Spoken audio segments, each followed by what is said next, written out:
tinggalkan, selamatkan dirimu dari angkatan jahat ini. Dengan kata lain, selamatkan dirimu dari agama Kristen yang mengajarkan Yesus hamba Tuhan itu adalah Tuhan itu sendiri. Salam satu Tuhan.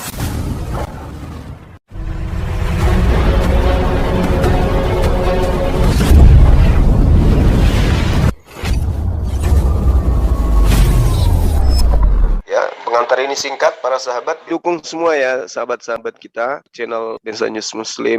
Di like, di subscribe, di share sebanyak mungkin untuk supaya mencegah sahabat-sahabat kita di luar sana tidak terpengaruh terhadap pemurtadan. Semoga Allah memberikan selalu sikap istiqamah. Salam satu Tuhan, Allahu Akbar. Tuhan yang duduk di sebelah kanannya Bapa, itulah yang diutus ke dunia. Untuk apa? Di ayat berikutnya, sampai kubuat musuh-musuhmu menjadi tumpuan kakimu. Nah, siapa itu musuh-musuhnya? Seperti yang telah kita bahas kemarin. Dosa, kematian, tubuh yang mati. Nah, mengapa Yesus harus diutus ke dalam dunia yang berdosa ini? Karena Yesaya 59 ayat 1. Sesungguhnya tangan Tuhan tidak kurang panjang untuk menyelamatkan. Sebenarnya Bapa yang surga itu tidak kurang panjang untuk menyelamatkan kita. Dan pendengarannya tidak kurang tajam untuk mendengar. Tapi yang merupakan pemisah antara kamu dan Allahmu ialah segala kejahatanmu. Dan yang membuat dia menyembunyikan diri terhadap kamu sehingga ia tidak mendengar ialah segala dosamu. Sebab tanganmu cemar oleh darah dan jarimu oleh kejahatan. Mulutmu mengucapkan dusta, lidahmu menyebut-nyebut kecurangan. Jadi di ayat 3 ini ada kodrat manusia tentang tangan yang cemar oleh darah. Ketika kita marah, artinya kita sedang membunuh. Ketika membunuh, artinya tangan kita cemar oleh darah. Dan jarimu oleh kejahatan. Nah, ketika kita marah, jari kita menunjuk-nunjuk orang. Itu artinya jari kita adalah jahat. Ketika kita marah, di ayat 3 dikatakan, mulut mengucapkan dusta. Kalau kita marah, pasti kita akan berdusta. Kemudian lidah kita akan menyebut-nyebut kecurangan. Nah, karena kodratnya manusia ini berdosa, maka Bapa yang bersemayam dalam terang yang tak terhampiri itu tidak bisa menjangkau manusia berdosa. Karena itulah diutus Mazmur 110 ayat 1. Tuhan yang duduk di sebelah kanannya. Itulah yang disebut anak Allah. Itulah yang dibilang Yohanes 1 ayat 1. Pada mulanya firman.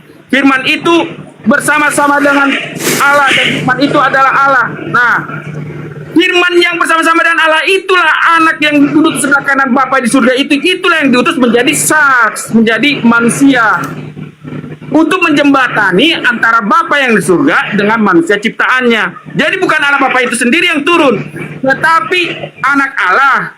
Tetapi Tuhan yang duduk di sebelah kanan, yang menurut Mazmur 110 ayat 1, itulah yang diutus untuk menyelesaikan dosa. Itulah makanya dibilang, sampai kubuat musuh-musuhmu menjadi tumpuan kakimu, untuk menyelesaikan masalah dosa yang menjadi pemisah antara Bapa di surga dengan kita. Itulah tujuan Yesus datang ke dunia. Makanya Yesus dikatakan dalam Yohanes 11 ya, dikatakan begini. Dibilang Yohanes 11. Kalau menurut topik kita hari ini, Yesus Tuhan untuk siapa? Yohanes 11 ayat 25 dikatakan begini. Jawab Yesus, akulah kebangkitan dan hidup. Barang siapa percaya kepadaku, ia akan hidup walaupun ia sudah mati. Dan setiap orang yang hidup dan yang percaya kepadaku tidak akan mati selama-lamanya. Percayakah engkau akan hal ini? Nah, jadi Yesus adalah Tuhan atas orang mati dan atas orang yang dibangkitkan nanti. Itulah makanya Yesus diutus untuk menyelesaikan musuh-musuh kematian, dosa, dan seterusnya. Itulah makanya dibilang, Yesus Tuhan untuk siapa? Untuk kematian, untuk orang berdosa. Itu jawaban saya. Terima kasih Bang Zuma. Itu yang saya jawab. Baik Bung. Jadi saya mengawali ya sesi ini dengan membaca sebuah dalil. Ketika orang-orang kafir melakukan upaya tipu daya, maka Allah kemudian membalas upaya tipu daya itu. Lalu Allah menjelaskan, Isqalallah ya Isa inni mutawaffik wa rafi'uka ilayya wa mutahhiruka minal ladina kafaru. Wahai Isa, sesungguhnya aku mengambilmu, mengangkatmu kepadaku, mensucikanmu dari orang-orang yang kafir, Ini dalil. Lalu dikatakan bahwasanya ketika Anda mengutip Mazmur 110, Mazmur 10 di sana itu nggak ada masalah sebenarnya. Kalau Anda lagi-lagi menggunakan akal sehat untuk menelaah data itu. Kenapa saya katakan tidak ada masalah? Karena di Mazmur 10 itu Tuhan berfirman kepada Daud. Kenapa Daud menyebut Tuhan? Karena pada saat keturunannya ini jadi raja, Daud sudah menjadi masyarakat biasa. Andai Daud masih hidup, yang duduk di sana adalah Yesus. Maka seorang raja, seorang ayah harus memanggil anaknya itu dengan panggilan rajanya, panggilan Tuannya. Karena dia yang saat itu yang sudah menjadi raja. Jadi ketika dikatakan duduklah di sebelah kananku, di situ ada dari Elohim meminta Yesus untuk duduk di sebelah kanannya. Lalu apa? Dia akan menghancurkan atau dia akan membuat musuh-musuh Yesus itu menjadi tumpuan kaki Yesus. Justru data itu menguatkan bahwa tidak terjadi penyaliban. Maka bukti daripada musuh-musuh Yesus itu jadi tumpuan kaki Yesus, Tuhan Elohim menjadikan pembencinya menjadi hamba-hambanya, menjadi sembahan-sembahan. Mereka kemudian menyembah kepada Yesus, sama seperti Firaun menyembah kepada Musa. Itulah yang dimaksud Mazmur 10 itu.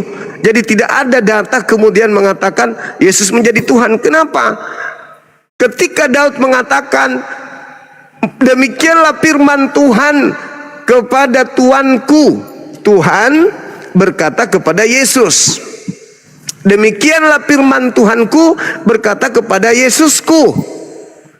Jadi ada dua di sana pelaku. Tuhan berfirman kepada Yesus. Bagaimana Anda mengatakan Yesus adalah Tuhan dari sejak awal? Sementara data yang Anda pakai adalah data di mana Daud menceritakan tentang Elohim berfirman kepada Yesus. Ini perkataan Elohim pada saat Yesus ingin dibunuh. Pada saat Yesus sudah punya musuh. Musuh-musuhnya menjadi tumpuan kakinya Yesus. Dan Yesus diangkat duduk di sebelah kanan Elohim. Al-Quran saya menerangkan itu dengan sangat jelas. Bahwasanya orang-orang yang mengutuk, yang tadinya membenci, yang tadinya memusuhi, yang tadinya pingin kali Yesus itu mati, apa kata Al-Quran? Wa in min ahlil kitabi illa la yu'minanna bihi qablal mauti. Musuh-musuh Yesus, musuh-musuh Isa, semuanya akan bertekuk lutut kepada Isa alaihissalam. Musuh-musuhmu akan menjadi tumpuan kakimu. In min ahlil kitab illa la yu'minanna bihi qablal mauti. Semuanya akan beriman kepada Yesus. Semuanya akan beriman kepada Nabi Isa alaihissalam. Mereka yang tadinya berupaya untuk membunuhnya pun beriman kepadanya. Tak ada satupun yang tidak beriman. Beriman sebagai apa? Tuhan? No. Beriman bahwa Yesus adalah Mesias, utusan Tuhan mereka, yang tadinya mereka tolak. Yang tadinya mereka tolak. Oleh karena itulah ketika saudara membawa Mazmur 110 dengan ungkapan Yesus bukan Tuhan baru. Lalu apa? Tuhan lama. Ada berapa Tuhan? Daud mengatakan Tuhanku berfirman kepada Tuanku. Ada dua oknum di sana. Kalau Anda mengatakan Yesus adalah Tuhan, bukan Tuhan baru, baca Yohanes 8 nomor 42. Baca dalil itu. Aku keluar dari Bapa, aku datang dari Bapa, dan aku datang bukan atas kehendakku sendiri. Nah, berarti dia bukan Tuhan. Karena sebelum Yesus, sebelum ada ciptaan, kehendak Tuhan itu hanya satu. Pada diri Tuhan hanya ada satu kehendak sampai selama-lamanya. Tidak ada dua kehendak, tidak ada dua pribadi, apalagi tiga pribadi. Tuhan itu satu hakikat, satu pribadi, entitas yang tunggal absolut, tidak ada dua kehendak pada diri Tuhan. Maka ketika Yesus menjadi manusia dan Anda mengatakan dia adalah Tuhan itu sendiri, sejatinya dia akan berkata, aku datang atas kehendakku sendiri, bukan kehendak yang lain. Akulah Tuhan, aku yang berkehendak jadi manusia, aku yang berkehendak jadi ini, aku yang berkehendak, tidak ada intervensi dari manapun, sebab akulah Tuhan itu sendiri. Tapi faktanya no, Yesus mengatakan, aku datang bukan atas kehendakku sendiri, tapi atas kehendak dia yang mengutus aku. Jadi sekali lagi Bung, Anda harus berjuang mati-matian untuk mempertahankan ini. Akan tetapi Anda tidak akan pernah bisa sanggup membuktikan. Bagaimana Anda bisa membuktikan ini pisang? Seperti itulah hari ini Anda berupaya membuktikan Yesus adalah Tuhan. Siapa yang bisa percaya ini adalah pisang? 1, orang mabuk. 2, orang tersesat. 3, orang gila. Apa lagi? 4, orang yang asal-asalan. Yang penting saya mengaku Tuhan turun ke bumi, menebus dosa saya, mati masuk surga, tidak ada siksa kubur, bla bla bla. Itulah dia yang mau percaya ini adalah pisang. Masa bodoh. Artinya orang yang mengatakan ini adalah pisang yakin dan percaya sama saya. Orangnya malas mandi, jarang sikat gigi, ganti baju kagak. Kenapa? Karena dia di luar daripada apa yang diajarkan oleh para nabi. Udahlah, itu pisang semua, udah pokoknya. Sini mana babi? Udah, tidak pernah mandi junub, tidak pernah sujud kepada Tuhan. Itulah dia yang mengatakan ini pisang. Demikian juga yang mengatakan anak orang adalah Tuhan. Yakinlah itu Bang. Silakan. Baik. Tadi Bang Zuma bilang Yesus itu utusan. Betul. Makanya dalam Mazmur 110 dikatakan begini. Demikianlah firman Tuhan kepada Tuanku. Jadi kalau bahasa Ibraninya menuliskannya begini. Demikianlah firman Hashem kepada La-Adoni. Jadi Tuhan berfirman kepada La-Adoni. Jadi ada 2 makhluk ilahi, Bang Zuma. Makanya Yohanes 1 ayat 1, kalau kita baca Yohanes 1 ayat 1 ya. Sabar Bang. Sabar. Ada 2 makhluk ilahi di situ, maksudnya apa? Begini, untung Bang Zuma memotong, bagus, cara memotongnya mantap, saya bilang. Kenapa? Perhatikan baik-baik dalam Mazmur 110 ayat 1 ini. Demikianlah firman Tuhan kepada Tuanku. Artinya ada 2 makhluk ilahi, satu adalah Hashem dan satu adalah Adoni. Berarti Anda mendudukkan pencipta langit dan bumi sebagai makhluk. Ini adalah La-Adoni. Iya, saya ngerti. Tunggu. Berarti Anda mendudukkan Hashem sebagai makhluk.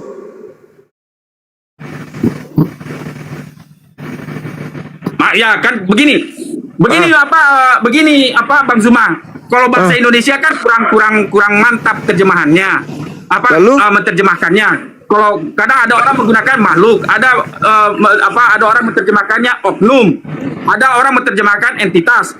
Tetapi kalau bahasa Inggris menuliskannya begini, ada 2 makhluk ilahi. Kalau bahasa Inggris menuliskannya begini, Bang Zuma, 2 divine being. Nah, being. Jadi ada 2 being, 2 divine being. Ada 2 pelaku. Ya. Satunya jadi pencipta, yang satunya apa? Pencipta juga. Sebentar. Iya, Hashem pencipta. Tuhan yang dimaksud Yesus ciptaan kan? Memang ada 2 di situ. Ada Hashem sang pencipta, ada Yesus Tuhan sang ciptaan.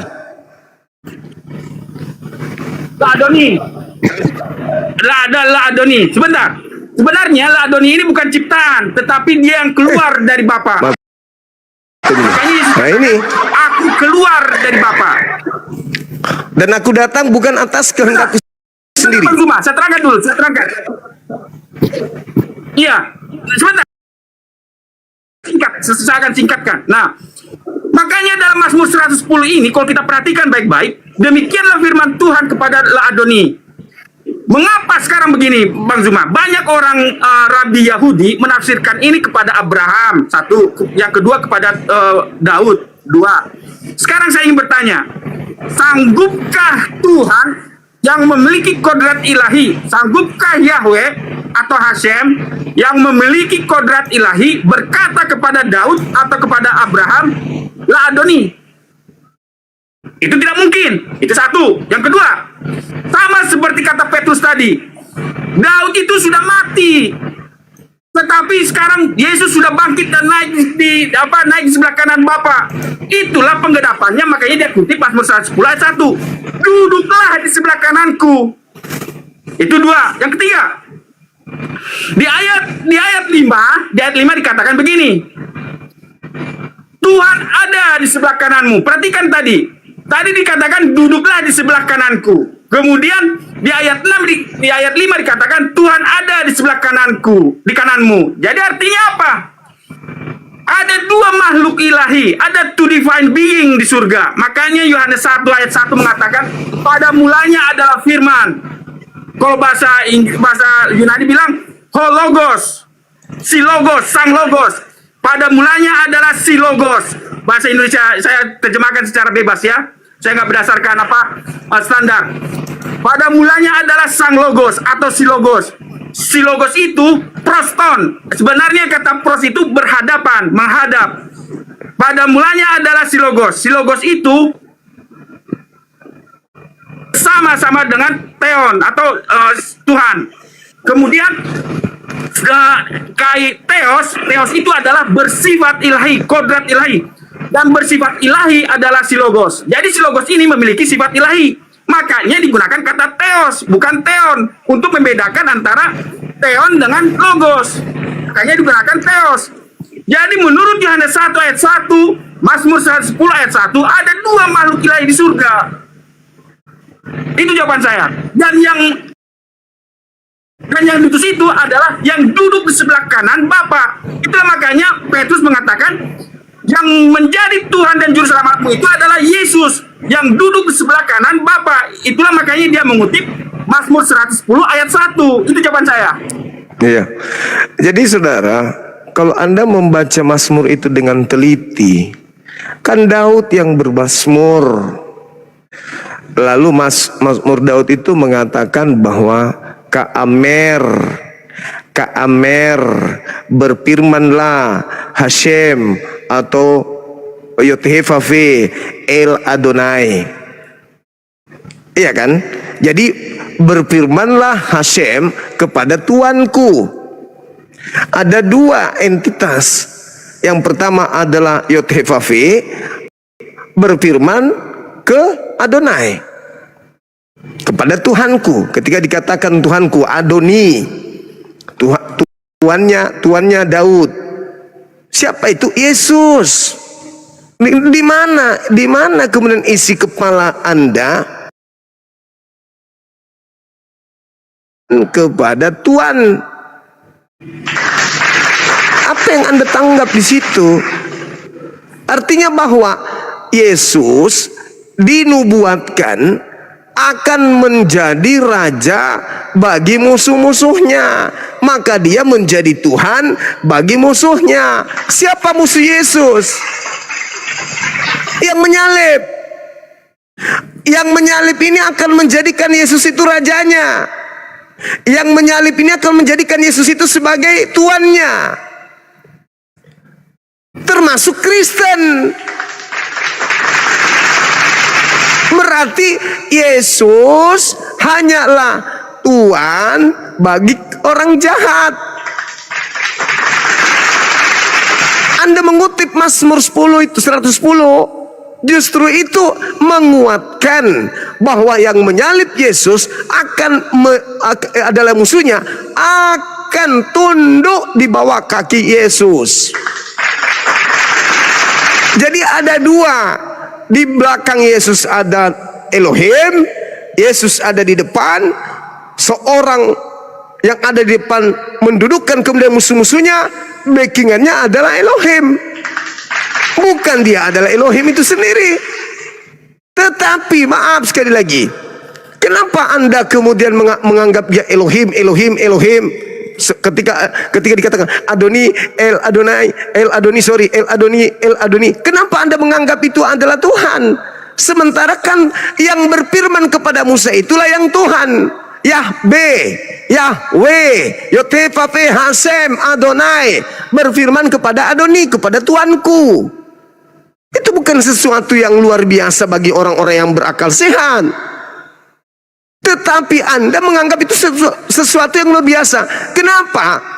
Yesus memang harus Anda tuhankan. Memang Yesus itu Tuhan untuk Anda. Di saat Tuhan pencipta langit dan bumi adalah Tuhan bagi orang-orang benar, maka Yesus juga adalah Tuhan bagi orang-orang yang tidak benar. Jadi saudaraku, semakin Anda mencari-cari bagaimana caranya Yesus itu, tidak akan pernah bisa seperti Anda tidak bisa merubah ini pisang. Tidak bisa. Sekali lagi, yang mengatakan ini pisang adalah orang yang masa bodoh. Orang yang tidak pernah mandi junub, tidak pernah kemudian sujud kepada Tuhan, dia mengatakan ini pisang. Saudara, pokoknya itu pisang, udah terserah kaulah. Kalau kau mau mengerti itu pisang, datang ke rumah bawa ayam dengan beras ketan. Pokoknya kau harus punya roh, kau harus punya baca Bible mulai dari kejadian sampai kematian. Baca semuanya itu, baru kau bisa tahu kalau itu sesungguhnya adalah pisang. Jangan kau pakai akal manusia, tapi kau harus pakai dengan hikmat, kau harus pakai Roh Kudus, kau undang Roh Kudus dalam tubuhmu, maka kau akan percaya ini adalah pisang. Itu. Jadi sekuat apapun saudara untuk mendoktrin orang yang masih tidak sesat, tidak akan mungkin. Orang yang malas sholat, orang yang tidak pernah mandi junub, orang yang tidak pernah puasa, Anda datangi menawarkan menyembah kepada Yesus, mereka terima. Mereka terima. Orang yang ada di pinggir jalan, maksudnya pinggir jalan itu orang yang suka mabuk-mabukan, orang yang suka berzina, lalu kemudian Tuhan memberikan ujian kepada mereka. Sudahlah mereka rajin malas sholat, malas puasa, benci kepada kebenaran, Anda datangkan untuk mengajarkan, sini aku baptis ke dalam nama Yesus. Mereka terima. Karena Yesus hanyalah Tuhan bagi mereka orang-orang jahat. Itu fakta, itu real. Sebelum ada Katolik, sebelum ada Kristen, sebelum ada sekte-sekte itu, agama samawi tidak pernah kemudian berubah menjadi penyembah kepada orang. Abraham, Ismail, Ishak, Yakub, keturunannya tidak pernah menggantikan kemuliaan Tuhan dengan barang-barang. Kalau ada, mereka langsung kena kutuk. Nah, Kristen datang melanjutkan ajaran orang Farisi, ya Kristen lah itu. Jadi saudara harus memperjuangkan, memang harus menggenapi, memang karena neraka juga butuh penghuni, dan nubuat Yesus harus tergenapi. Banyak orang yang datang ke seluruh penjuru bumi menyesatkan orang dan memakai nama Yesus, dan Yesus pun harus mengusir orang-orang yang menuhankan dirinya, sebagaimana Al-Quran mengatakan, wa idza husyiran nasu kanu lahum a'da wa kanu bi ibadatihim kafirin. Wajib mutlak ada keturunan dari Kristen hari ini yang menjadi Kristen sampai hari kiamat. Gak boleh tidak, harus ada. Karena itu nubuatan, dan Al-Quran pun mengatakan itu. Saya kira demikian. Hai, bisa buatkan abad ya sayang? Boleh. Kasih ya. Lanjut. Nah, bagaimana? Kenapa pembaca Mazmur 110 ayat 1 mengatakan ada dua makhluk ilahi atau two divine being? Kebetulan Anda katakan makhluk, itu lucu itu, Bang. Iya, tapi bahasa Indonesia begitu, entitas, bolehlah. Ada dua entitas ilahi, ya, ada dua entitas ilahi di surga. Ya, alasannya begini. Yesus menafsirkan Mazmur 110 ini, demikianlah firman Tuhan kepada Tuanku, duduklah di sebelah kananku. Ditafsirkan Yesus dalam Matius 22 ayat 41. Dia bilang begini, ini ditujukan kepada dirinya. Mengapa para pembaca Mazmur 110 ayat 1 menafsirkannya ada dua entitas ilahi di surga? Mazmur 22 ayat 41. Ketika orang-orang Farisi sedang berkumpul, Yesus bertanya kepada mereka, katanya, apakah pendapatmu tentang Mesias? Anak siapakah dia? Kata mereka kepadanya, anak Daud. Jadi menurut perkiraan orang Farisi, menurut orang-orang Farisi bahwa Mesias itu adalah anak Daud, dan itu memang diyakini oleh Yesus karena dia adalah yang diurapi, dan dia adalah menurut malaikat waktu Yesus mau lahir, mereka itu mengatakan anak Daud ya. Kemudian di ayat 43 dikatakan begini, katanya kepada mereka, jika demikian, bagaimanakah Daud oleh pimpinan roh Tuhan menyebut dia tuannya ketika ia berkata, Tuhan telah berfirman kepada Tuanku, duduklah di sebelah kananku sampai musuh-musuhmu kutaruh di bawah kakimu. Di ayat 45, jika Daud menyebut dia tuannya, bagaimana mungkin ia anaknya pula? Jadi Yesus ingin mengatakan, kalau Daud menyebut dia Kyrios, Tuhan, bagaimana mungkin Kyriosnya itu yang dia sebut Tuhan itu adalah anaknya pula. Jadi bagi pembaca Mazmur 110 ayat 1, jadi yang duduk di sebelah kanan itulah yang menjadi Mesias, itulah yang disebut Yesus menjadi Mesias, dan itu merujuk kepada dirinya. Makanya dia katakan, jadi jika Daud menyebut dia tuannya, bagaimana mungkin ia anaknya pula? Itu alasan saya, dan itu alasan para pembaca Mazmur 110 ayat 1 bahwa ada dua entitas ilahi di surga. Itu jawaban saya. Oke, Bung. Tuhan berkata di dalam kitab Yesaya 46 nomor 5, hendak dengan siapa engkau persamakan kami, aku hingga kami sama. Sekarang Anda menjawab pertanyaan itu, hendak dengan anak manusia bernama dengan Yesus. Kamu membantah pencipta langit dan bumi. Ya, Yesaya, kitabnya orang Yahudi, jelas mengatakan tidak ada yang serupa dengan engkau. 2 Samuel 7:22. Nah sekarang cobalah sadarilah itu ungkapan saudara yang barusan, dua entitas ilahi yang ada di surga, yang ada di langit. Ini ucapan orang benar atau orang sesat? Coba sadari itu dulu. Ini ucapan orang benar atau orang sesat? Ada dua entitas Tuhan. Apa Anda nggak sadar? Anda sedang ingin memproklamirkan Tuhan lantikan Tuhan setara dengan Tuhan.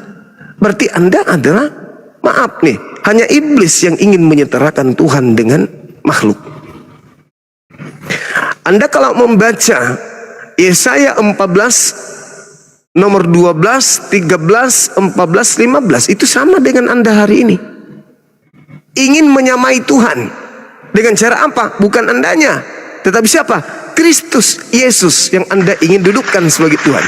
Sebagaimana iblis ingin mendudukkan Yesus ini sebagai sembahan anak keturunan Adam. Jangan kau menyembah Elohim, udahlah, itu bukan Tuhan. Atau kalau Anda menganggap Elohim itu Tuhan, sekarang ada saingannya, Yesus anak Maria juga Tuhan. Jadi duanya Tuhan ya, kau harus menyembah dua-duanya ya. Itu pekerjaan iblis. Kenapa saya berbicara demikian, Bung? Yesus mengatakan apa dalam Yohanes 17:3? Hidup kekal itu adalah mereka mengenal engkau. Berapa? Dua entitas atau satu entitas?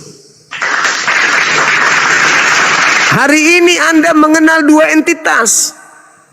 Anda tidak memperoleh hidup kekal. Hidup kekal itu adalah mereka mengenal engkau, satu-satunya entitas tunggal absolut.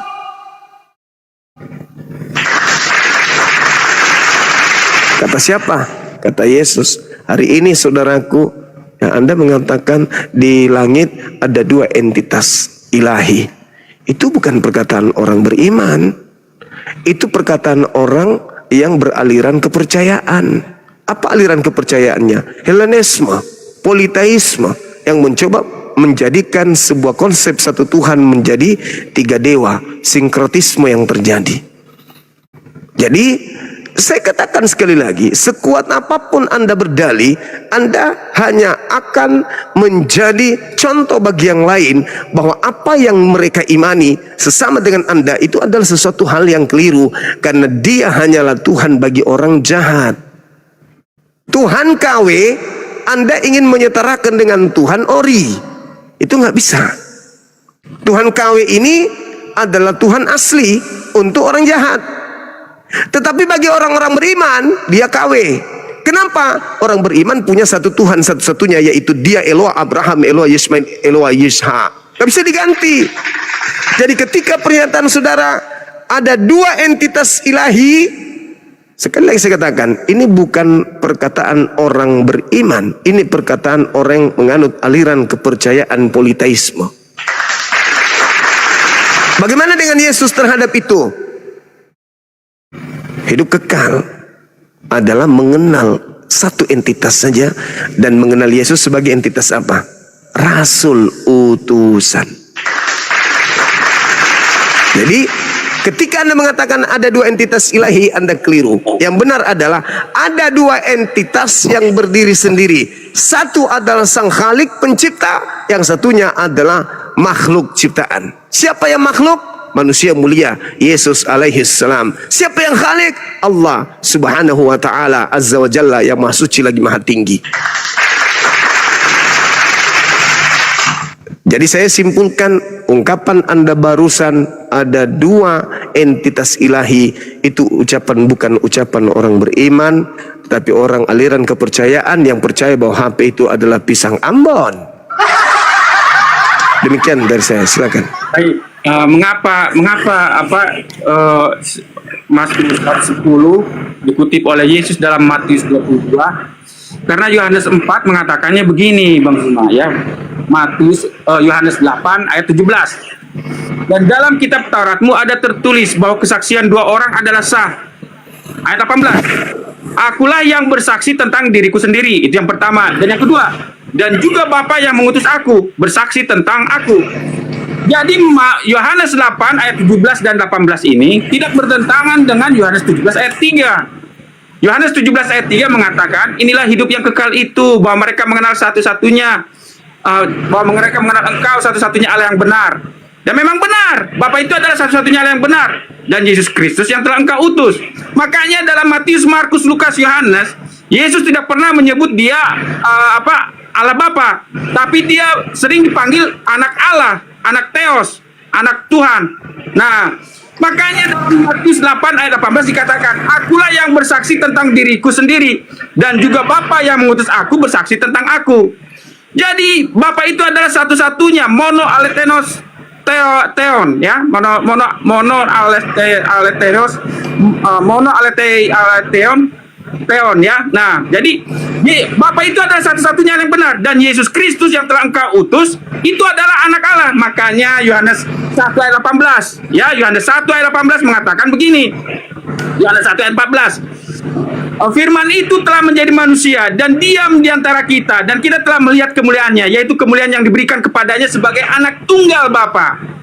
Jadi yang diutus itu adalah anak tunggal Bapa yang penuh kasih karunia dan kebenaran. Di ayat 18. Tidak seorang pun yang pernah melihat Allah, tetapi anak tunggal Allah. Jadi yang diutus itu anak tunggal Allah yang ada di pangkuan Bapa. Dialah yang menyatakannya. Nah, di dalam perjanjian lama, selain Mazmur 110, dalam Keluaran 3 pun ada. Cuman orang Yahudi disesatkan oleh tafsiran. Mereka tidak membaca Keluaran 3 berdasarkan teks yang sebenarnya. Dalam Keluaran 3 dikatakan begini, Bang Zuma, mengapa apa bedanya antara Yesus dengan Bapa yang surga? Ayat 2, Keluaran 3 ayat 2. Lalu malaikat Tuhan. Jadi yang menampakkan diri kepada Musa ini adalah malaikat Tuhan, menampakkan diri kepadanya di dalam nyala api yang keluar dari semak duri. Dalam bahasa Ibrani, malaikat itu adalah utusan, ya, utusan Tuhan, pembawa kabar, messenger. Nah, lalu malaikat Tuhan menampakkan diri kepadanya di dalam nyala api yang keluar dari semak duri. Lalu ia melihat dan tampaklah semak duri itu menyala tetapi tidak dimakan api. Nah, kemudian di ayat 4, di ayat 4. Di ayat 2 tadi dikatakan malaikat Tuhan. Di ayat 4 dikatakan begini, ketika dilihat Tuhan bahwa Musa menyimpang untuk memeriksanya, berserulah Allah dari tengah-tengah semak duri itu kepadanya, Musa, Musa, dan ia menjawab Allah. Jadi di ayat 2 dikatakan malaikat Tuhan. Di ayat 4 dikatakan Tuhan. Kemudian dilanjutkan dengan berserulah Allah dan ia menjawab ya Allah. Kemudian di ayat 6 dikatakan begini, Akulah Allah ayahmu, Allah Abraham, Allah Ishak dan Allah Yakub. Lalu Musa menutup mukanya dengan sebab ia takut memandang Allah. Kemudian ayat 7. Dan Tuhan berfirman. Jadi Keluaran 3 mengidentifikasi bahwa yang diutus itu, bahwa makhluk yang diutus, yang menjadi utusan, yang disebut malaikat, malak Yahweh itu adalah Tuhan, adalah makhluk ilahi, adalah bersifat ilahi, memiliki kodrat ilahi. Itulah makanya dalam Mazmur 110 dikatakan, yang di sebelah kanannya itulah yang diutus untuk menyelesaikan perkara-perkara musuh-musuh itu semua. Nah, kemudian selanjutnya di ayat 14, di ayat 14. Firman Allah kepada Musa, Aku adalah Aku. Lalu firmannya, beginilah kau katakan kepada orang Israel, Akulah Aku telah mengutus Aku kepadamu. Jadi yang diutus itu adalah malak Yahweh yang memiliki kodrat ilahi. Jadi dari Keluaran 3 ini kita bisa tahu ada Allah yang terlihat, ada Allah yang tidak terlihat. Dan yang diutus ke bumi ini adalah utusan yang disebut Allah yang terlihat. Silakan. Iya, baik. Jadi sekali lagi Anda memang harus memperjuangkan mati-matian meskipun Anda menabrak dalil itu sendiri. Anda mencoba untuk mendudukkan pernyataan sesat Anda tadi yang mengatakan bahwa di surga ada 2 entitas ilahi dengan membawa Yohanes 8. Padahal justru di situ Yesus mendudukkan dirinya sebagai hamba. Kamu menghakimi menurut ukuran manusia. Aku tidak menghakimi satu manusia pun. Dan jikalau aku menghakimi, maka penghakimanku itu benar, sebab aku tidak seorang diri, melainkan aku bersama dengan Dia yang mengutus aku. Di situ Yesus sedang mengatakan bahwa dirinya tidak seorang diri, melainkan dia bersama dengan Tuhannya. Dan dalam kitab Tauratmu, bukankah sudah dikatakan 2 saksi adalah sah? Akulah yang bersaksi tentang diriku sendiri, dan juga Bapa mengutus aku bersaksi tentang aku. Aku dan Bapa adalah 2. Itu dalil untuk membantah Yesus itu adalah Bapa itu sendiri.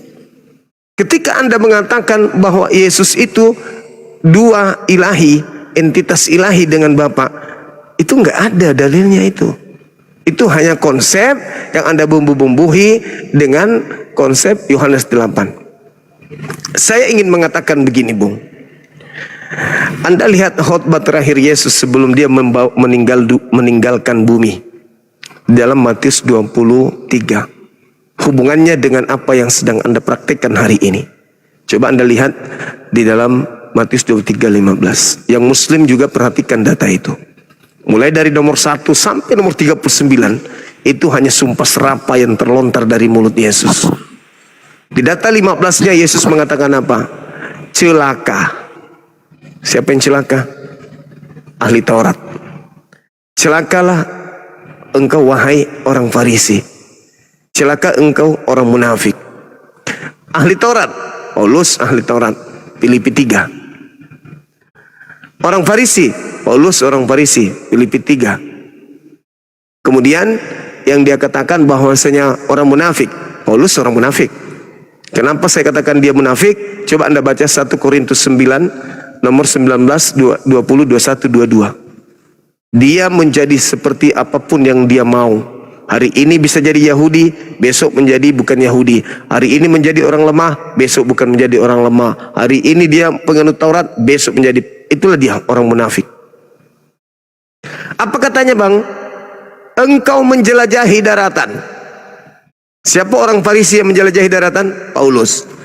Engkau menyeberangi lautan. Siapa yang menyeberangi lautan orang Farisi? Paulus. Apa misinya? Engkau mentobatkan orang di luar menjadi pengikut ajaranmu. Lalu setelah dia menjadi pengikut ajaranmu, kau jadikan dia apa? Kau jadikan dia menjadi orang apa? Orang neraka. Tidak sampai situ saja. dan 2 kali lebih jahat daripada engkau. Apa yang Anda praktekkan hari ini adalah ada 2 hal. Orang Yahudi ketika dilantik Yesus menjadi Tuhannya, orang Farisi maksud saya, orang Farisi menolak. Orang Farisi kata nuzo, tersakiti. Orang Farisi merasa tercampakkan. Orang Farisi merasa sangat sakit, sangat tertusuk dengan tajam dengan pernyataan itu. Sampai dia mengatakan, apa yang harus kami lakukan? Bertaubat dan tinggalkan angkatan jahat ini. Karena yang diberikan Yesus sebagai Tuhan hanya angkatan jahat, hanya yang menyalib. Bertobat, keluar dari sana kalau mau selamat. Artinya keluar dari orang-orang yang kepada mereka Yesus dilantik menjadi Tuhan. Tapi orang Kristen termasuk Anda mati-matian, bukannya mau bertobat meninggalkan angkatan jahat, yaitu menerima Yesus Tuhan buatan ini untuk keluar dari sana, malah Anda menguatkan dengan dalih-dalih yang tidak ada hubungannya sama sekali. Artinya bahwa orang Farisi malu, merasa itu aib ketika mereka dikatakan Yesus sebagai Tuhanmu. Tapi orang di luar daripada orang Farisi 2 kali lebih jahat, malah menjadikan itu sebuah kebanggaan. Yesus adalah Tuhan. Ditanya, "You yakin? Lu yakin Tuhan lu dilahirin manusia?" Yakin. "Lu yakin manusia melahirkan Tuhan lu?" Yakin. "Lu yakin Tuhan lu pernah jadi bayi?" Yakin. "Lu yakin pernah Tuhanmu itu pernah mengungsi ke Mesir?" Yakin. Lu yakin Tuhan pernah dibunuh?" Yakin. "Ditampar?" Yakin. "Telanjangin?" Yakin. Itulah orang Kristen, 2 kali lebih jahat daripada orang Farisi. Orang Farisi mana? Orang Yahudi mana yang ingin dikatakan bahwa Tuhannya pernah mengungsi ke Mesir? Orang Yahudi mana? Orang Farisi mana? Ahli Taurat mana yang ingin mengatakan Tuhannya pernah punya nonot dan disunat? Orang Yahudi mana yang percaya diri mengatakan Tuhannya pernah dibunuh dan digantung oleh orang Roma? Tidak ada.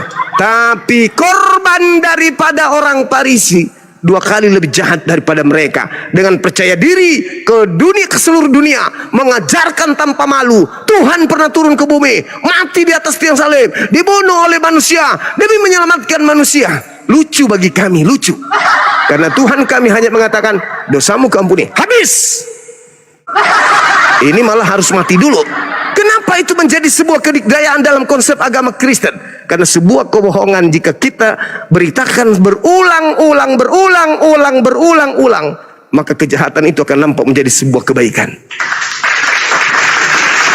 Apalagi kalau yang mengajarkan sudah berdasi, sudah pakai jas, mobil Ferrari dan seterusnya, mengajarkan itu disambut dengan meriah, tepuk tangan dan meriah, maka kebohongan akan menjadi nampak menjadi sebuah kebenaran bagi orang-orang yang tidak menggunakan akal.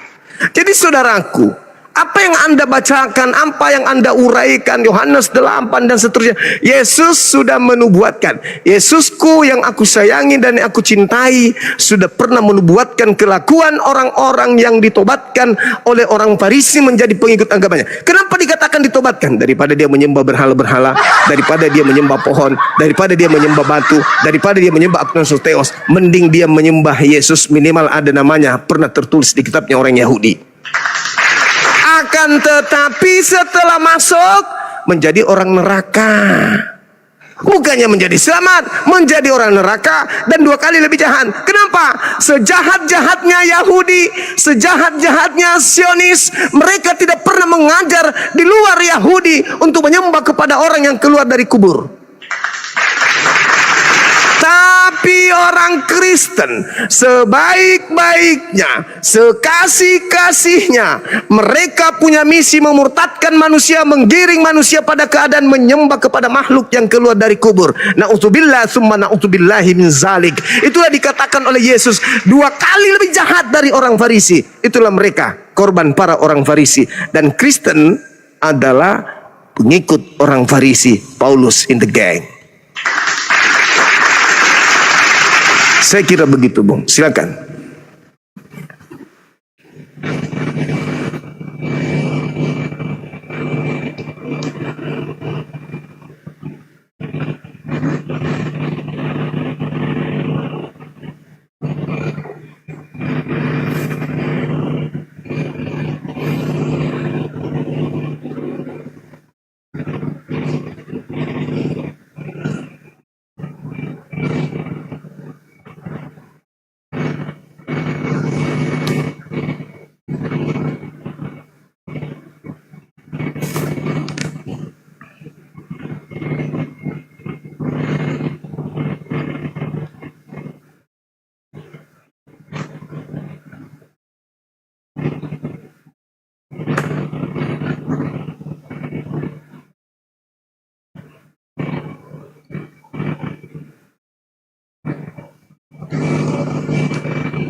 Tunggu bang. Orang-orang katanya mendengarkan suaranya abang. Saya kok mendengarkan?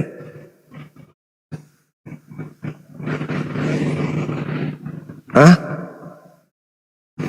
Tapi saya nggak mungkin dengar kalau Anda di mute. Gimana itu? Di mute itu. Ya udah nggak apa-apa lah, saya turun lah kalau gitu. Bukan. Memang di kamera saya Anda nggak nampak jaringan. Kalau saya nampak Bang Zuma. Nah itu dia, di tempatku nggak nampak. Udah kedengaran. Tapi belum nampak, di tempatku belum ada. Oh, Belum saya terlihat. nampak. Bang Zuma pun saya nampak. Ya udah lanjut bang. Ini nggak ada di tempatku, nggak ada. Coba aku fotoin ya.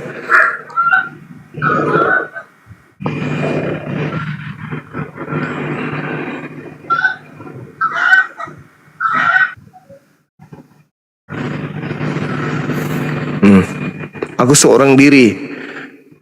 Tidak ada yang lain. Tuh, tak nampak aku di sini, bang. Lanjut. Yang penting suaranya udah kelihatan. Silakan.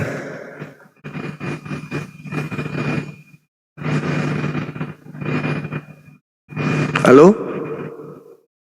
Halo? Ya, halo. Ya. Ya, halo.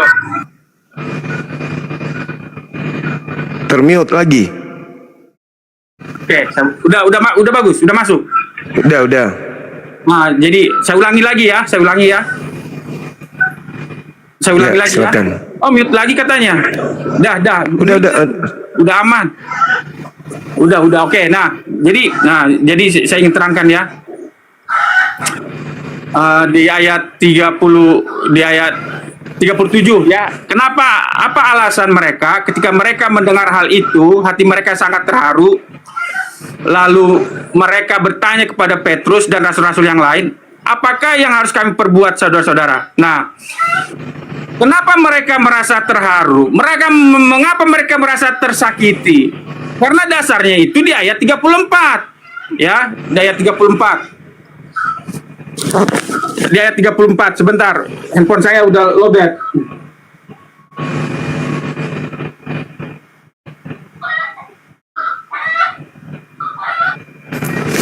Baik. Mengapa mereka tersakiti dalam kisah 12 ayat 36? Jadi seluruh kaum Israel, ayat 37, ketika mereka mendengar hal itu, mereka sangat terharu. Ya. Lalu mereka bertanya kepada Petrus dan rasul-rasul yang lain, apakah yang harus kami perbuat, saudara-saudara?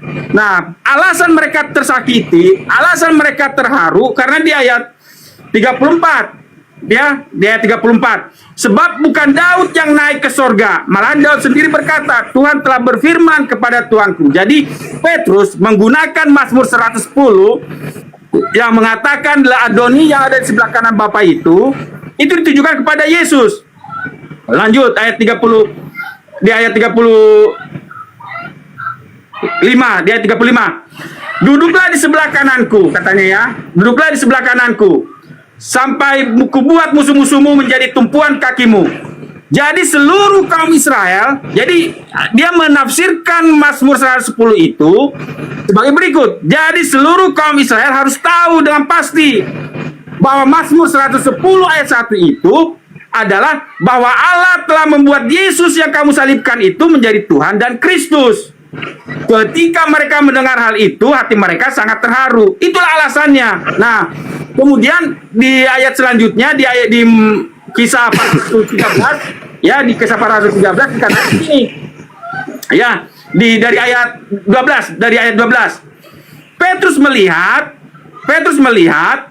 orang banyak itu lalu berkata, hai orang Israel, mengapa kamu heran tentang kejadian itu? Dan mengapa kamu menatap kami seolah-olah kami membuat orang ini berjalan karena kuasa atau kesalahan kami? Ayat berikutnya 13. Allah Abraham, Ishak dan Yakub, Allah nenek moyang kita telah memuliakan hambanya, yaitu Yesus yang kamu serahkan dan tolak di depan Pilatus. Walaupun Pilatus berpendapat bahwa ia harus dilepaskan. Nah, selanjutnya ayat 14. Tetapi kamu telah menolak yang kudus dan yang benar, serta menghendaki seorang pembunuh sebagai hadiahmu. Jadi mereka menolak Mazmur 110 itu. Itu ditujukan kepada Yesus. Nah, ayat 15. Demikianlah ia pemimpin kepada hidup. Telah kamu bunuh, tetapi Allah telah membangkitkan dia dari antara orang mati. Dan tentang hal itu kami adalah saksi. Ayat 16. Dan karena kepercayaan dalam nama Yesus, maka nama itu telah menguatkan orang yang kamu lihat dan kamu kenal ini. Dan kepercayaan itu telah memberi kesembuhan kepada orang ini dan di depan kamu semua. Hai saudara-saudara. Nah, ini alasannya. Hai saudara-saudara, aku tahu bahwa kamu telah berbuat demikian karena ketidaktahuan, sama seperti semua pemimpin kamu. Tetapi dengan jalan demikian Allah telah menggenapi apa yang telah difirmankannya dahulu dengan perantara nabi-nabinya, yaitu bahwa Mesias yang diutusnya harus menderita. Karena itu sadarlah dan bertobatlah supaya dosamu dihapuskan. Jadi mengapa mereka terharu? Karena mereka tidak tahu bahwa Mazmur 110 itu ditujukan kepada Yesus. Itu alasannya, Bang Zuma. Iya, saya ngerti, saya paham bahwa yang dimaksud di Mazmur itu adalah Yesus. Gitu. Wih, matiin aja. Brother, dan sekarang Memang saya pun mengakui itu untuk Yesus, tak ada masalah di sana. Tak ada masalah. Ini kita berputar-putar terus ini. Kita berputar. Berputar terus. Anda akan selalu mencari jalan. Yesus itu adalah Tuhan, tapi tidak bisa, Bang. Bagaimana bisa Anda merubah habis itu menjadi pisang? Nggak bisa. Maka Yesus Anda harus terima ya sebagai Tuhan. Dengan legowo aja terima, memang Yesus adalah Tuhan untuk kami. Tapi bukan Tuhan alam semesta Yesus itu. Tuhan itu ciptaan. Tuhan itu makhluk. Tuhan itu manusia. Dia bukan Tuhan bagi seluruh alam semesta. Dia hanya Tuhan bagi sekelompok manusia. Sama seperti Musa kan. Musa juga Tuhan kan. Tapi Tuhan bagi Firaun. Itu harusnya Anda sadar itu. Musa adalah Tuhan bagi Fir'aun saja. Yesus adalah Tuhan bagi orang-orang jahat saja. Jadi ketika Anda menyelaraskan kisah para rasul bahwasanya itu adalah bercerita tentang Mazmur 110, justru itu orang-orang yang menyalib Yesus ini akan menjadi tumpuan kaki Yesus dengan dijadikan dia sebagai penyembah-penyembah Yesus. Penyembah Yesus apakah masuk surga? Enggak. Yang masuk surga itu adalah penyembah Elohim. Penyembah Yesus ya sudah, sama seperti Al-Quran. Mereka dijadikan iblis sebagai sembahan mereka. Ya sama. Jadi kalau hari ini sebenarnya, kalau Anda masih menyayangi diri Anda tidak sedang memperjuangkan untuk Yesus adalah Tuhan. Kenapa saya, Bang Suma, mewakili umat Islam mengatakan Yesus adalah sembahan bagi orang jahat, orang tertentu. Jadi nggak perlu Anda menguatkan dia adalah Tuhan. Kami sudah mengakui, seperti Al-Quran surah Al-Araf ayat 27, kami mengakui bahwa iblis adalah Tuhan bagi orang yang tak beriman. Hari ini kami mengakui Yesus adalah Tuhan bagi kelompok orang tertentu, tetapi bukan Tuhan untuk alam semesta.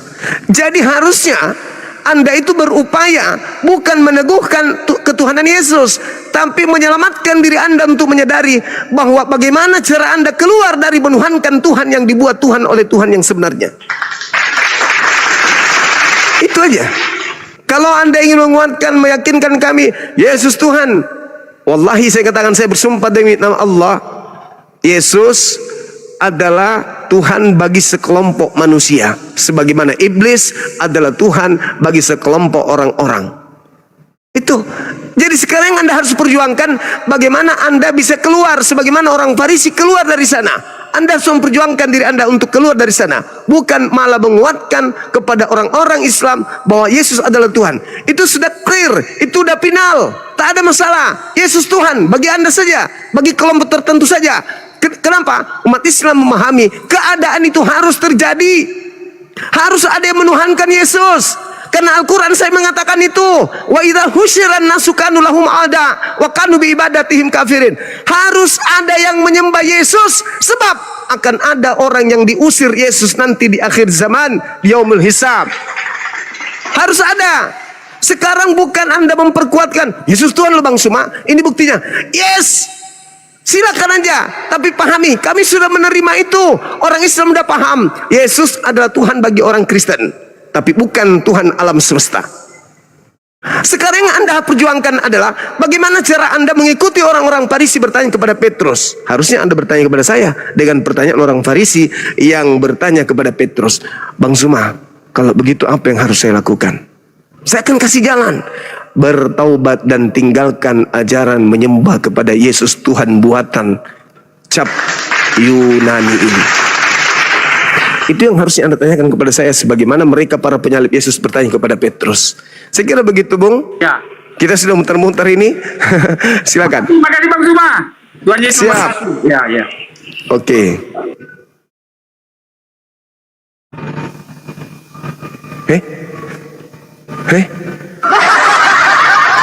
Ini dikeluarkan atau apa? Saya lagi baca chat. Dikeluarkan atau gimana? Hah? Turun sendiri? Serius aku nanya. Oh, keluar sendiri. Oke, saudara. Artinya Anda mendengarkan nasihat saya. Sekarang bukan saatnya untuk menguatkan ketuhanan Yesus, tapi saatnya Anda bagaimana bertanya, bagaimana bisa keluar dari seperti yang dialami oleh orang-orang Farisi. Kalau teman-teman,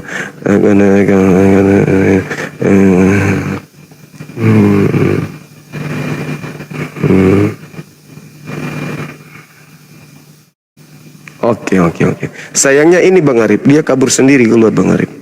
Beliau mendengarkan nasihat saya, mencari jalan bagaimana dia bisa bertobat dari angkatan jahat.